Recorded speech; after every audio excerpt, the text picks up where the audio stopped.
Hello students, welcome to hashtag enlightenment. चलो तो आज हम नया कॉन्सेप्ट चालू करेंगे, वेटेड एवरेज प्रॉफिट मेथड। क्योंकि लास्ट टाइम हमने आई थिंक क्वेश्चन नंबर 12 कर दिया था। क्वेश्चन नंबर 13 से नया टॉपिक चालू हो रहा है, इसको बोलते हैं वेटेड एवरेज प्रॉफिट मेथड। तो टाइटल लगा दो फटाफट, weighted average profit method, weighted average profit method. चलो तो sir weighted average profit method होता क्या है ना। चलो तो पहले समझ लो वेट्स का मतलब क्या होता है। वेट्स का मतलब अकाउंट्स में होता है इम्पोर्टेंस, इम्पोर्टेंस है ना। अब मुझे बताओ इम्पोर्टेंस के हिसाब से नंबरिंग दी जाती है, मतलब weight 1, weight 2, weight 3, weight 4, weight 5। अब मुझे बताओ कि आप लोग सपोज अभी 12th स्टैंडर्ड में हो, डेफिनेटली तभी तो गुडविल पढ़ रहे हो, है ना। और आपका 10th स्टैंडर्ड का रिजल्ट, आपका 11th स्टैंडर्ड का रिजल्ट, आपका 9th स्टैंडर्ड का रिजल्ट, 8th स्टैंडर्ड का रिजल्ट, 7th स्टैंडर्ड का result, 6th, 5th, 4th, 3rd, 2nd और 1st। मुझे बताओ आप अभी 12th स्टैंडर्ड में पढ़ रहे हो तो सबसे ज़्यादा रिसेंट रिज़ल्ट कौन सा होगा? 11th का। तो अगर मुझे 12th स्टैंडर्ड में आपकी जानकारी चाहिए तो मुझे सबसे बेस्ट रिज़ल्ट आपको स्टडी करने के लिए कौन सा होगा? 11th स्टैंडर्ड, है ना। 11th स्टैंडर्ड के 7th स्टैंडर्ड, वो मुझे बता दीजिए कौन सा होगा? 11th स्टैंडर्ड के 7th standard. Definitely 11th standard वो मेरे लिए ज़्यादा इंपॉर्टेंट है, तो इसको मैं ज़्यादा वेट दूंगा। 10th स्टैंडर्ड उससे थोड़ा कम, 9th स्टैंडर्ड उससे थोड़ा कम, 8th स्टैंडर्ड उससे थोड़ा कम, 7th स्टैंडर्ड उससे थोड़ा कम। तो ये जो सबसे ज़्यादा इम्पॉर्टेंट है उसको मैं सबसे ज़्यादा वेट दूंगा, है ना। तो अगर मान लो कि मैं ये बोलूँ कि 6th स्टैंडर्ड जो है वो 7 से थोड़ा कम है, 5th स्टैंडर्ड जो है वो 6 से थोड़ा कम है, 4th है वो 5th से थोड़ा कम है, 3rd, 2nd एंड 1st। तो सबसे ज़्यादा वेट मैं किसको दूंगा? डेफिनेटली मैं सबसे ज़्यादा वेट दूंगा 11th स्टैंडर्ड को। किसको दूंगा? 11th स्टैंडर्ड को। तो 11th स्टैंडर्ड को मैं सबसे ज़्यादा इम्पॉर्टेंट है, इसीलिए देखो इम्पॉर्टेंट बोला मैंने, है ना। इंपॉर्टेंट 11th स्टैंडर्ड सबसे ज़्यादा इंपॉर्टेंट है, उसको मैं ज़्यादा वेट दूंगा, इसको थोड़ा कम दूंगा, इसको थोड़ा कम दूंगा, इसको थोड़ा कम दूंगा, उससे भी कम दूंगा, उससे भी कम दूंगा। इसी तरह मैं कम वेट देता जाऊँगा। तो जो रिसेंट जो चीज़ें हैं उसको ज़्यादा इंपॉर्टेंस देते हैं, है ना। चलो तो अब हम इसके सम सॉल्व करेंगे तो आपको क्लैरिटी से सब कुछ पता चल जाएगा। ठीक है, वेटेड एवरेज प्रॉफिट मेथड है, यस। चलो तो पहले तो इसका फॉर्मूला लिख देंगे। हाँ सर, पहले तो हम इसका फॉर्मूला लिख देंगे। तो गुडविल क्या है? तो पहले तो लिखो वेटेड एवरेज प्रॉफिट मेथड से गुडविल कैसे फाइंड करते। तो गुडविल का फॉर्मूला है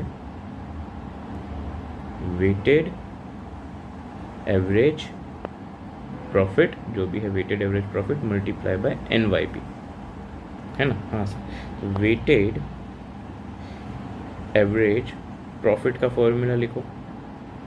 वेटेड एवरेज प्रॉफिट का फॉर्मूला है total weighted profit divide by total weights, ये इसका फॉर्मूला है ना। हाँ सर, तो चलो अब हम इसका एक सम सॉल्व करते हैं। आ जाते हैं न्यूमेरिकल्स पे। अगर आपको फॉर्मूला देखना हो तो आप स्क्रीनशॉट लेके कर सकते हो, पॉज करके भी कर सकते हो। तो let's get started with the sum. देखो क्वेश्चन नंबर 13 देखो, profits of the firm for the year ended 31st March for the last 5 years हमें देके रखे 22, 21, 20, 19, 18। Calculate the value of goodwill on the basis of 3 years purchase. Definitely हमें NYP चाहिए, 3 years purchase. हाँ चलो फिर क्या बोल रहे हैं? Weighted average profit after assigning weights, ये इंपॉर्टेंट। आफ्टर असाइनिंग वेट्स मतलब उनको वेट्स दिए हुए respectively to the profit for the year ended 31st March 18। देखो 18 को देखो 1 वेट दिया गया है, इसको 2 दिया गया है, इसको 1, इसको 2, इसको 3, इसको 4, इसको 5। देखो 2022 सबसे रिसेंट है करंट ईयर, है ना, तो उसको सबसे ज़्यादा वेट दिया गया है, तो हमें ऐसे देखना है। ओके, चलो तो शुरू करते हैं सम। हाँ सर, तो क्वेश्चन नंबर 13 है इसका सॉल्यूशन। चलो तो पहले तो हम लिखेंगे ईयर्स।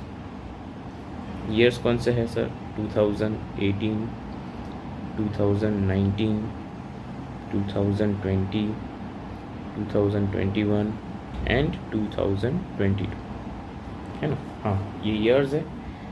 अब हमको प्रॉफिट्स दिए हुए हैं। चलो तो प्रॉफिट्स में कौन सा है? पहला डेट इज़ 20,000, फिर 24,000, 30,000, 25,000, 18,000, है ना। और हमें वेट्स भी दे के रखे हैं। हमें वेट्स मतलब इम्पोर्टेंस तो बोला है कि 2018 में 1 है, 2 है, 3 है, 4 है, 5 रिस्पेक्टिवली मतलब ये 1 को 2, इसको 3, इसको 4, इसको 5। तो रिसेंट ईयर जो होता है वो सबसे इम्पोर्टेंट होता है, उसको सबसे ज़्यादा वेट्स मिलते हैं, है ना। हाँ चलो, तो इसका टोटल हम गिन लेते हैं, तो टोटल हो जाता है 15, है ना। तो वेटेड एवरेज प्रॉफिट फाइंड करेंगे, तो वेटेड प्रॉफिट कितना होगा? तो वेटेड प्रॉफिट मतलब कुछ नहीं, ये दोनों का मल्टीप्लिकेशन, सब में ये दोनों का मल्टीप्लिकेशन, है ना। वेट्स के साथ सिंपल मल्टीप्लाई कर देना है, सिंपल है, देखो सिंपल मैथमेटिक्स। तो चलो 21 ज़ा 20, 20 multiply 24 multiply by 2 that is 48,000, फिर 30 मल्टीप्लाई बाई 3, 3 3 ज़ा 9 that is 90,000, 25 multiply by 4 that is 1 lakh, and 18 multiply by 5, तो 18 5 ज़ा 90, तो हो गया 90,000।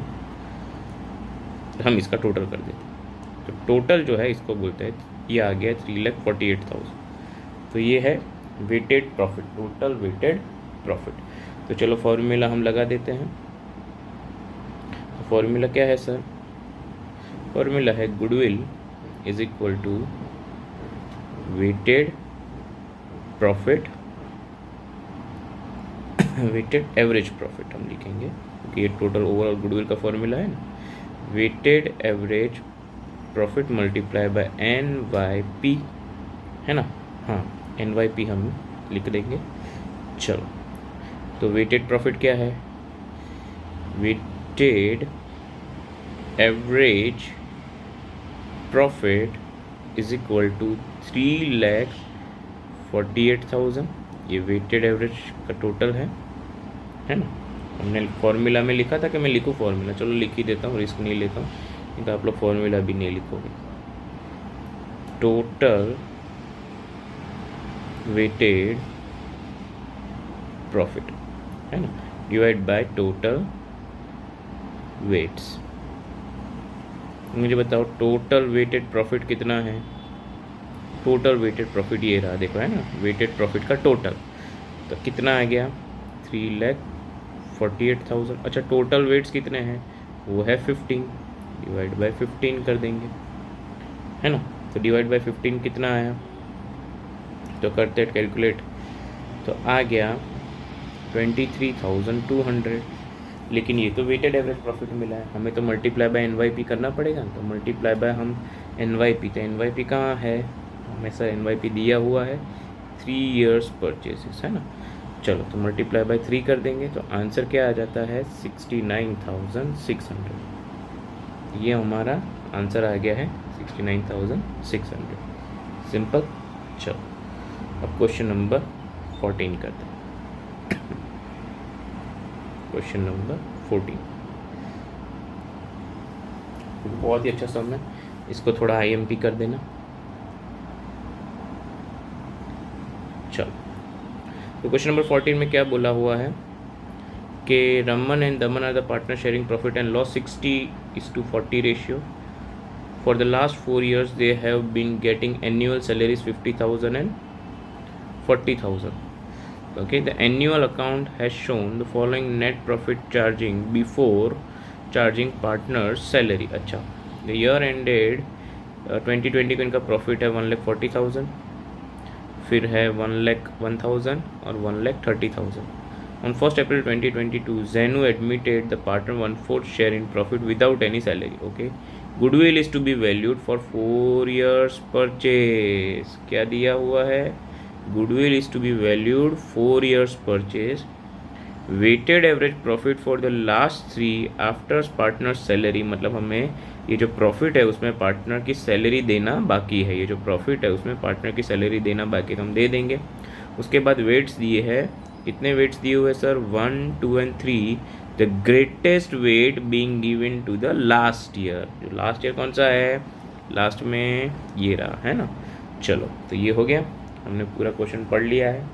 चलो, तो इसको सॉल्व कैसे करेंगे? तो पहले तो हम जो भी साल है वो लिख लेंगे.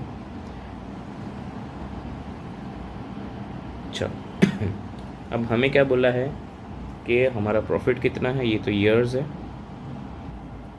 है ना. चलो, प्रॉफिट्स दे रखे हैं,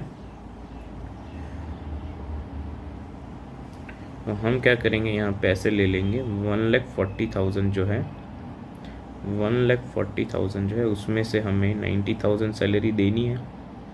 तो हम 90,000 सैलरी दे देंगे, तो इक्वल टू प्रॉफिट आ जाएगा 50,000 2020 का. चलो, और क्या बोला है? 1,01,000 है. हाँ सर, 1,01,000 में से अगर हम 90,000 सैलरी दे देते हैं, अगर हम 1,01,000 में से 90,000 सैलरी दे देते हैं, चलो कैलकुलेट कर लेते हैं.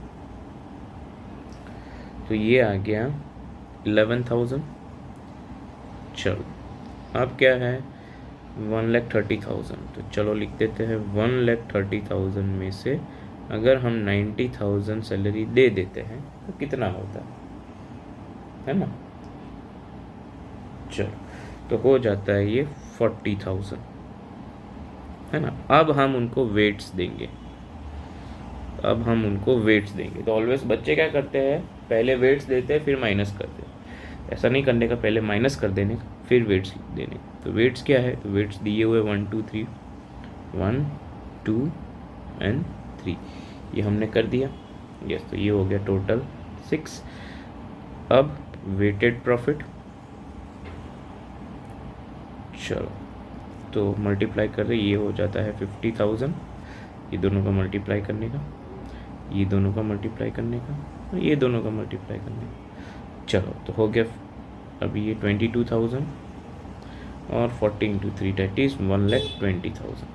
तो ये 1,20,000 है, तो इनका टोटल करेंगे हम, तो इनका टोटल आता है 1,92,000. तो अब तो सिंपल हो गया. तो चलो, अब हम रख देंगे फॉर्मूला. हाँ सर, सो पहले तो गुडविल का फॉर्मूला रखेंगे.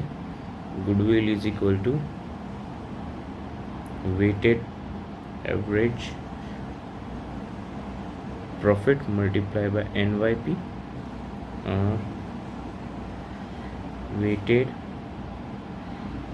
Average profit is equal to, हम रख देंगे डायरेक्टली 1,92,000 डिवाइड बाय 6 है ना. तो वो आ गया 32,000. कितना आ गया? 32,000. चलो, यस सर, अब हम आगे बढ़ते हैं. तो 32,000 और हमें NYP कितना दिया हुआ है? यहाँ पे कहीं था ना, for the last 4 years getting salary.